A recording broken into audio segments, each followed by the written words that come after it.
क्या लिखा headline? Cell करके लिखो,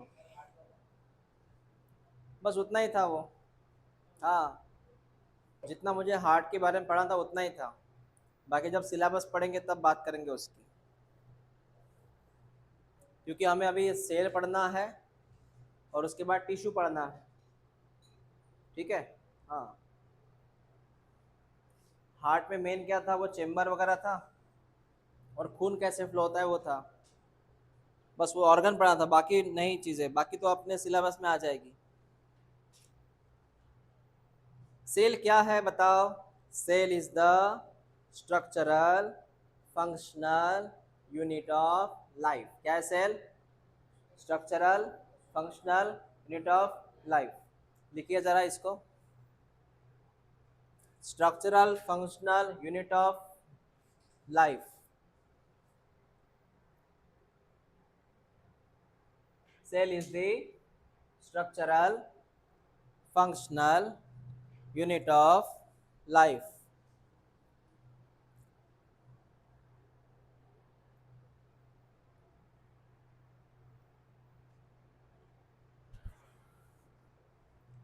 Structural functional unit of life is called as cell. हाँ, अब मेरी बात ध्यान से देखो, सेल के अलग अलग आकार होते हैं, सेल अलग अलग रूप में होता है, अलग अलग फॉर्म में होता है, बहुरूपिया है सेल। सर कौन कौन से आकार में आता है सेल?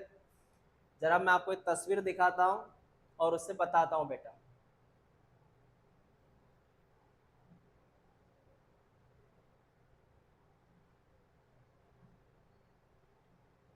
पहला आकार कौन सा है? कॉलमनर। तो आपको कैसे लिखना पड़ेगा देखो, लिखिए, पहला आकार लिखिए, कॉलमनर आकार के होते हैं सेल, कॉलमनर आकार के सेल होते हैं। इसका एग्जाम्पल है इपिथेलियल सेल।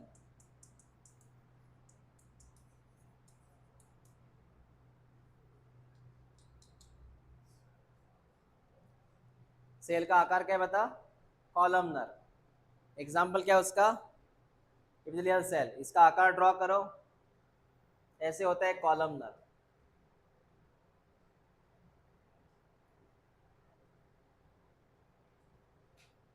ये 3 सेल ड्रॉ किए मैंने। ओके लिख।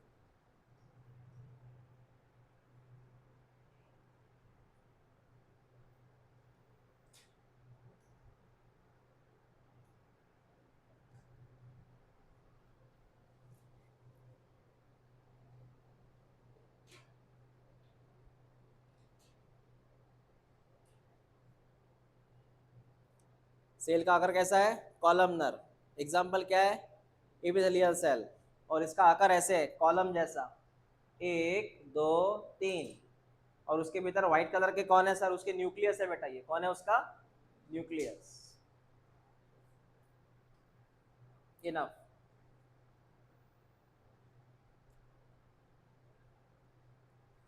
थोड़ा फास्ट ड्रॉ किया करो, आगे तो घर जाके फेयर करना। वो हो गया लिखना आपका? तो पहला सेल कौन सा है? एग्जाम्पल, वो इस तरह होता है। दूसरा सेल देख अभी, दूसरा सेल सर्कुलर। एग्जाम्पल है आरबीसी। इसकी क्या प्रॉब्लम है यार? दूसरा सेल है सर्कुलर, लिखो सर्कुलर बायकॉन्केव, उसका एग्जाम्पल लिखो आरबीसी। दूसरा लिखो सर्कुलर बायकॉन्केव, एग्जाम्पल है उसका आरबीसी।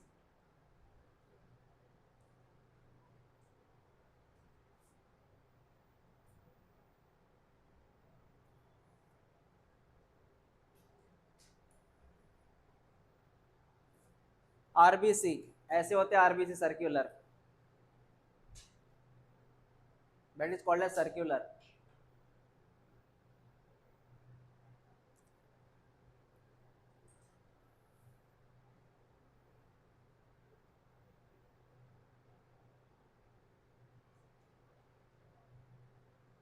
मैं आपसे सवाल पूछना चाहूंगा, आरबी सर्कुलर क्यों है? रेक्टेंगुलर, ट्रायंगुलर, चौकोनी क्यों नहीं है? क्योंकि आरबीसी सर्कुलर इसलिए है, एक सिंपल सी बात है, अपने गाड़ी के चक्के कौन से आकार के रहते हैं? सर्कुलर। क्यों? रोटेट होना चाहिए, घूमना चाहिए। वही गाड़ी का पहिया चौकोनी रहा तो, रेक्टेंगुलर वगैरह रहा तो घूम सकता क्या वो? तो ये सर्कुलर इसलिए है ताकि तुम्हारे खून से आरबीसी फास्टली बह सके, तुम्हारे खून में से आरबीसी फास्ट ट्रैवल कर सके, फास्टली जा सके, इसलिए आरबीसी का आकार क्या है? सर्कुलर। ओके। उसके बाद नेक्स्ट स्पिंडल शेप लिखो।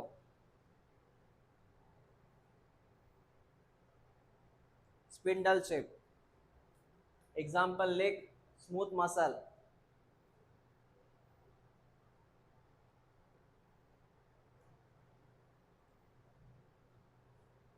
स्पिंडल शेप, स्मूथ मसल, मतलब मसल का एग्जाम्पल है ये। और स्पिंडल शेप ऐसे होता है बेटा, ऐसे। स्पिंडल शेप ऐसे होते हैं।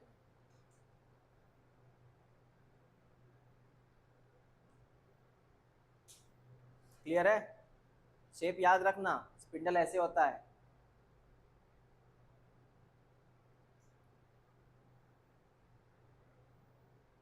तो spindle shape smooth muscle cell है सर, ऐसे होता है वो।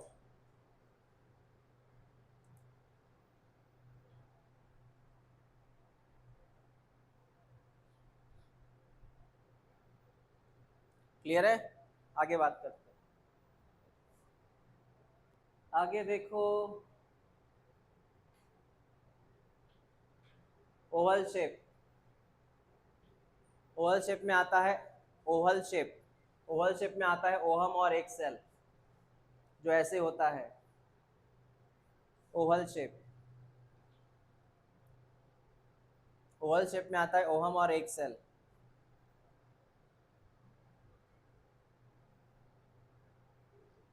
जो होता है अंडे जैसा।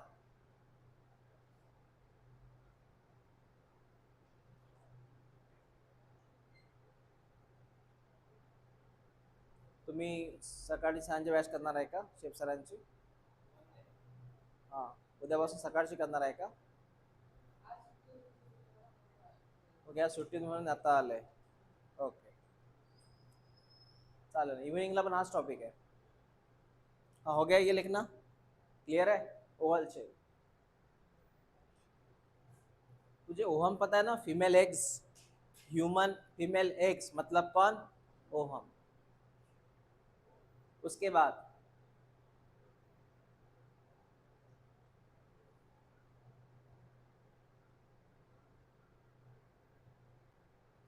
इसके आकार कहाँ गए रे?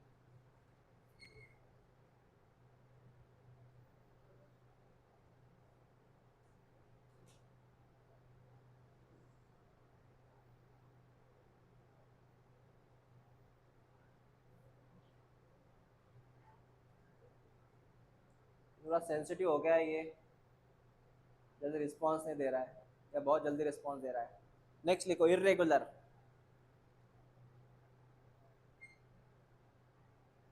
एग्जाम्पल है amoeba, irregular shape. Amoeba, amoeba, इसको आकार नहीं है बेटा, कैसे भी हो सकता है ये। इरेगुलर आकार का अमीबा,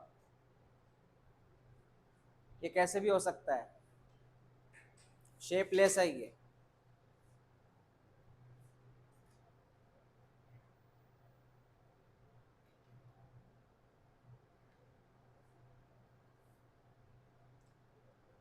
कितने आकारों का बेटा? हाँ, अलग अलग आकार के हैं ये। लिखना हो गया आपका? ओके। इरेगुलर के बाद देखो,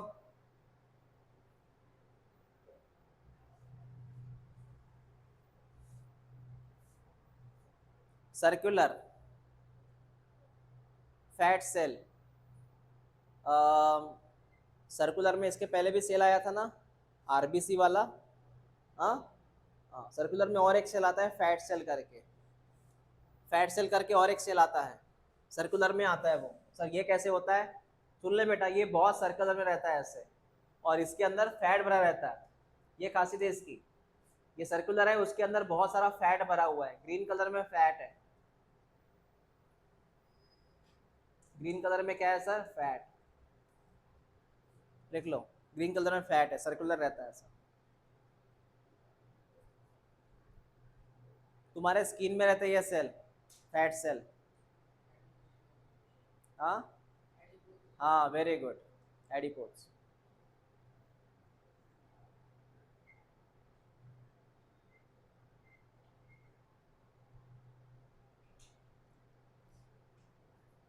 हो गया?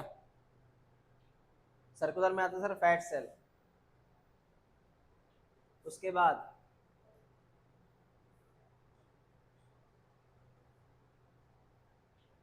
ब्रांच, ब्रांच में लिख नर्व सेल, ब्रांच में लिख नर्व सेल। और नर्व सेल कुछ इस तरह होते हैं,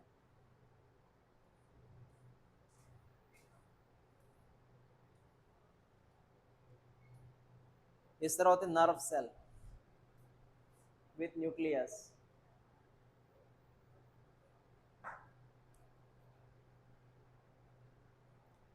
ब्रांच में आता है nerve cell, neuron.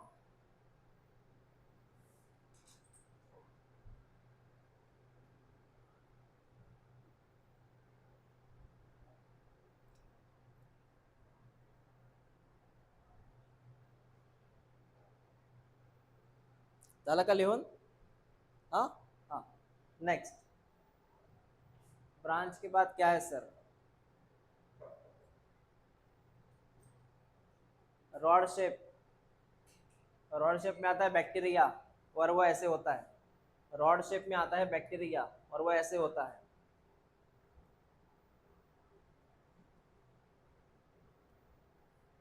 That is called as rod shape. Rod जैसे होता है बैक्टीरिया, नाम उसका बैसिलस।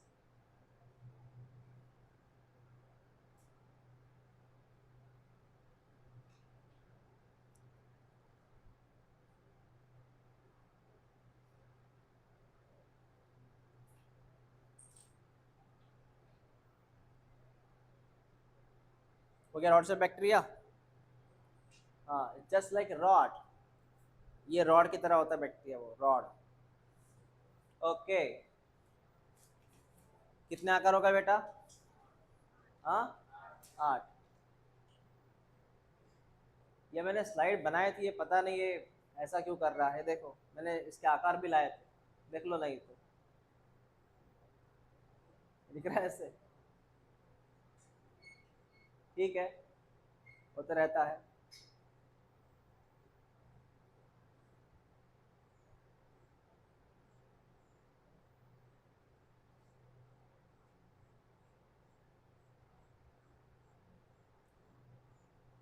इसको क्या हुआ पता नहीं आज। ठीक है,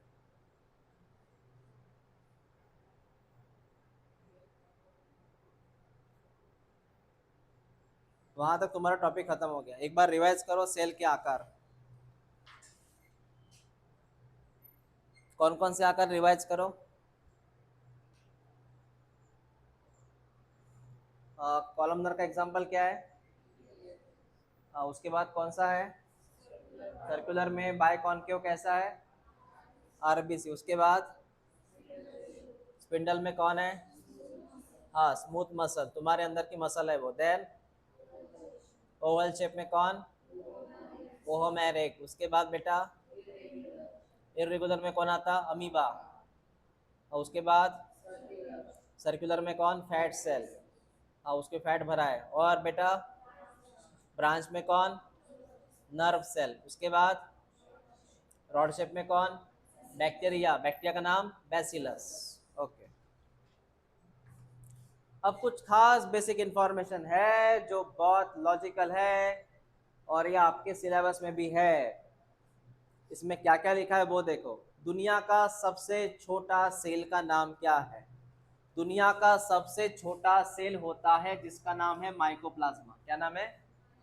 और एक तरह का ये बैक्टीरिया का प्रकार है। माइकोप्लाज्मा दुनिया का सबसे छोटा सेल है जो बैक्टीरिया का प्रकार है। ये होता है 0.3 माइक्रोमीटर। इसको पता है इसका मीनिंग क्या है? कौन है ये? माइक्रोमीटर। क्या बोलते हैं इसको? माइक्रोमीटर। इसके ऊपर आता है एमएम, एमएम मिलीमीटर, इसके ऊपर सीएम, सीएम सेंटीमीटर। तो बड़ा यूनिट कौन है? सेंटीमीटर।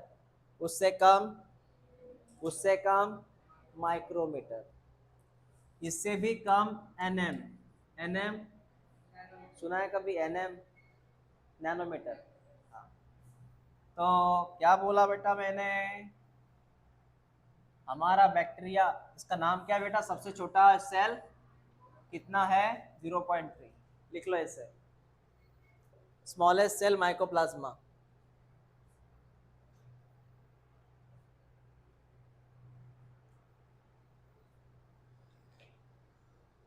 स्मॉलेस्ट सेल है माइकोप्लाज्मा, दुनिया का सबसे छोटा सेल।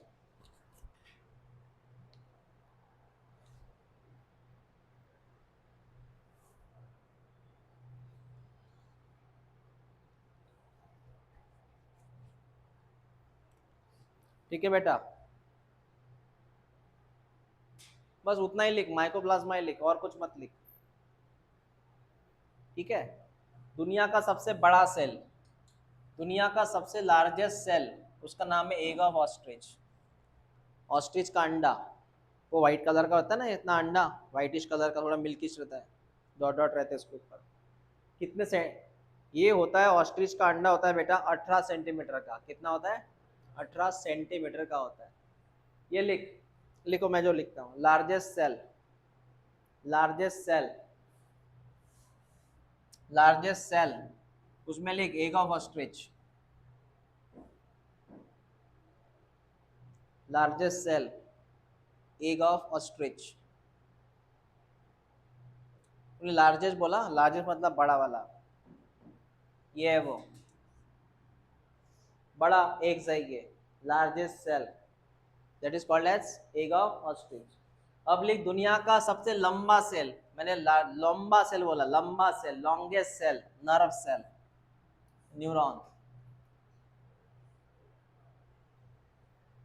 दुनिया का लॉन्गेस्ट सेल न्यूरॉन, दुनिया का लॉन्गेस्ट सेल न्यूरॉन। हो गया? नॉर्मली बैक्टीरिया की साइज कितनी होनी चाहिए? बैक्टीरिया की साइज कितनी होनी चाहिए? 3 to 5 माइक्रोमीटर, बस इतना लिख लो। बैक्टीरिया की साइज होनी चाहिए सर 3 to 5 माइक्रोमीटर।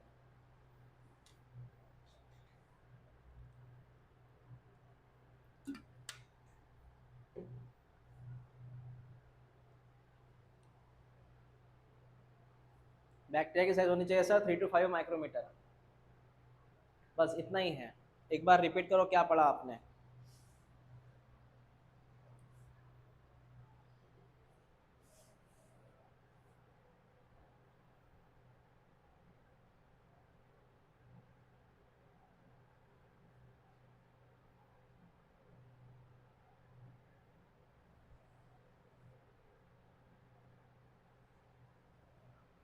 पढ़ लिया? बताओ, सबसे स्मॉलेस्ट सेल कौन सा है? माइकोप्लाज्मा। लार्जेस्ट सेल कौन सा है?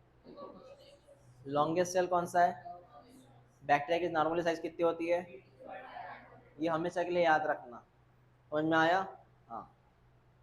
अब लिखिए टाइप ऑफ सेल, सेल के टाइप। बेटा सेल दो प्रकार का होता है, लिख के दिया था इसके पहले। दुनिया में सबसे पहला सेल कौन सा आया था? प्रोकैरियोटिक। उसके बाद वाला सेल कौन सा आया था? यूकैरियोटिक। दो प्रकार के सेल पढ़ने हमें, एक का नाम, उसके बाद दुनिया में पहले कौन आया था? प्रोकैरियोटिक आया था। मतलब इसमें कुछ कैरेक्टर प्रॉपर नहीं है और वो सुपर पावर है। जैसे दुनिया का पहला मोबाइल बना था, इतना खास नहीं बना था, लेकिन जो अभी आया काफ़ी एडवांस आया। तो पहला जो सेल बना दुनिया का, इतना एडवांस नहीं था, और ये जो बाद में आया ये काफ़ी एडवांस है। मुझे वही बात आपको धीरे धीरे समझानी है। तो पहले एक नॉर्मली मैं आपको डायग्राम ड्रॉ करके देता हूँ सेल की, उसको समझाता हूँ। बेटा सेल कैसे होता है देख, सेल में सबसे ऊपर होती है सेल वॉल। सेल में सबसे ऊपर क्या है? सेल वॉल, समझा? Cell wall. सेल वॉल के अंदर एक मेम्ब्रेन होती है, पता है तुझे इसका नाम क्या है? सेल वॉल के भीतर एक मेम्ब्रेन होती है, मेम्ब्रेन बोला मैंने बेटा, इसका नाम क्या है? Plasma membrane. क्या नाम है इसका? Plasma membrane.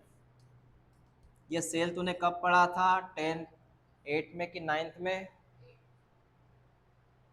8 में पढ़ा था सेल। कुछ ना कुछ तो पढ़ा होगा ना सेल के बारे में कभी, 8 में पढ़ा था ना? हाँ। तो इस ग्रीन कलर का नाम क्या है? हो गया इतना। बीच में बेटा लाल कलर का मैं ड्रॉ करूं न्यूक्लियस, कौन ड्रॉ करूं? न्यूक्लियस। बीच में लाल कलर का न्यूक्लियस है सर, मेरी बात समझ से आना वन बाय वन। कौन है लाल कलर का? न्यूक्लियस। हाँ सर ये न्यूक्लियस है, एन फॉर न्यूक्लियस। न्यूक्लियस नाम सुना है ना आपने? और इसकी ये जो है, ये इसको बोलते हैं न्यूक्लियर मेम्ब्रेन। क्या बोलते हैं? हाँ ये न्यूक्लियर मेम्ब्रेन, उसको बाद में ड्रॉ करते हैं अपन। न्यूक्लियस याद रखो, अब मैं जितना बोलूं बेटा उतनी बात याद समझना। न्यूक्लियस के अंदर का जो एरिया है, न्यूक्लियस के अंदर का एरिया, न्यूक्लियस के अंदर का एरिया, इसको बोलते हैं न्यूक्लियोप्लाज्म।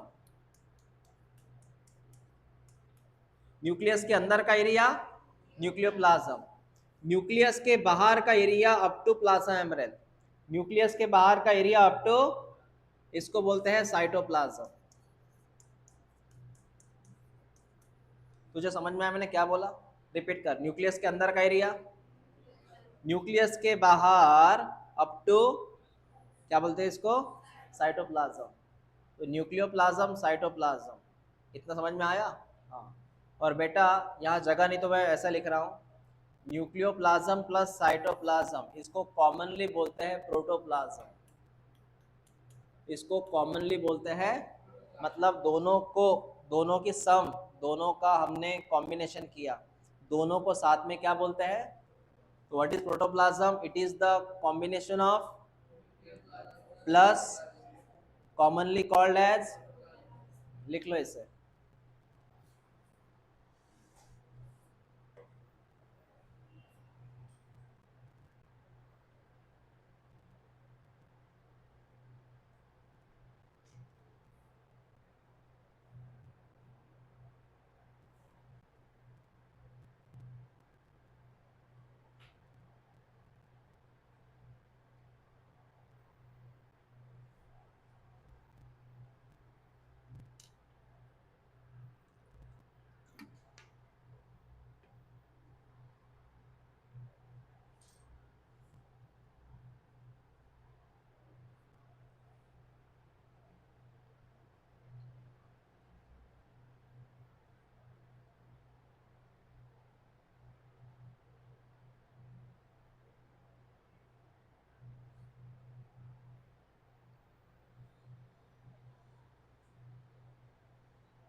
हो गया लिखना? हाँ ओके। तो सर इतनी बात समझ में आ गई हमें बेटा इधर ध्यान दो।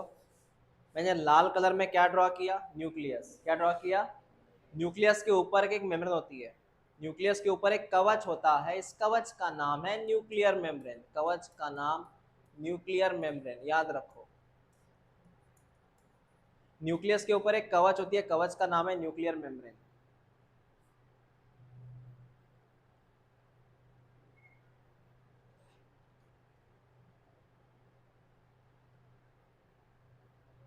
इतनी बात समझ में आ गया सबको? Okay.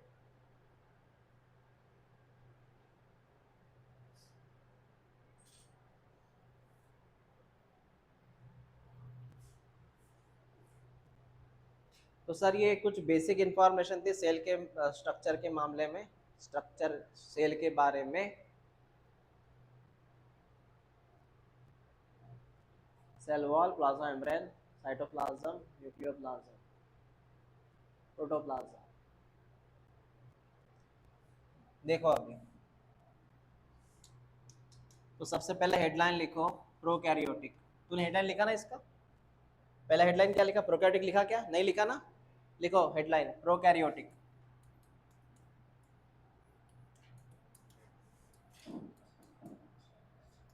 Prokaryotic cell, prokaryotic cell.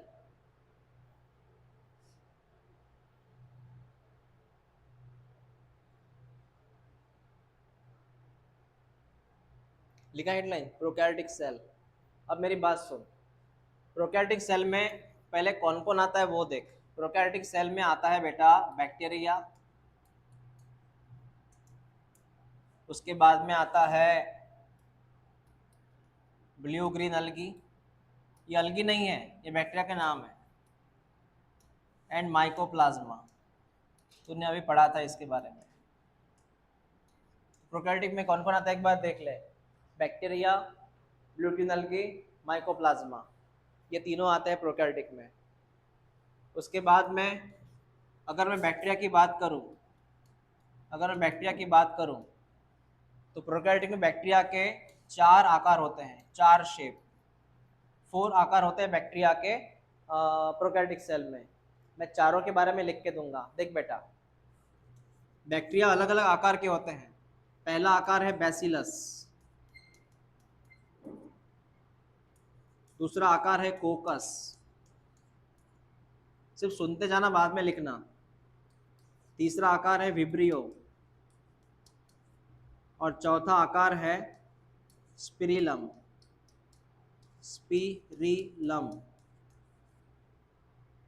अब मेरी बात सुनना, बैसिलस का मतलब रॉड शेप, रॉड के आकार का।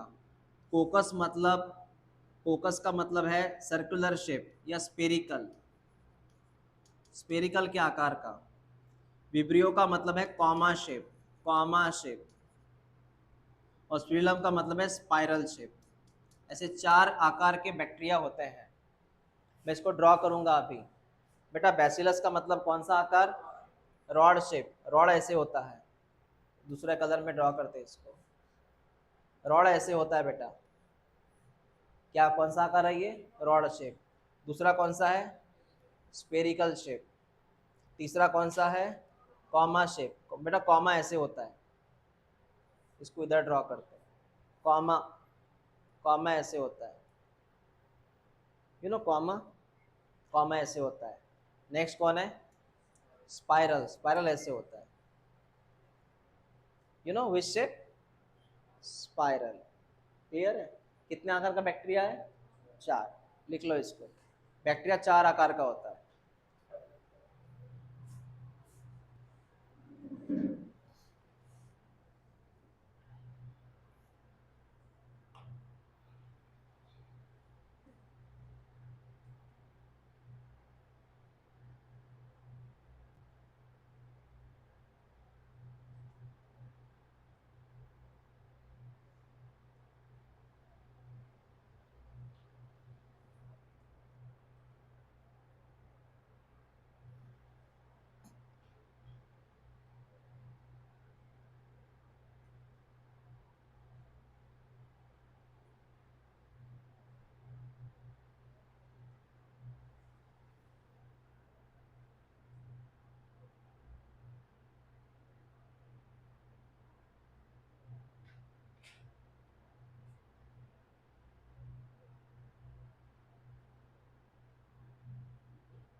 हो गया? जितना शुरू से लिख के थे उसको पूरा रिवाइज करो अभी।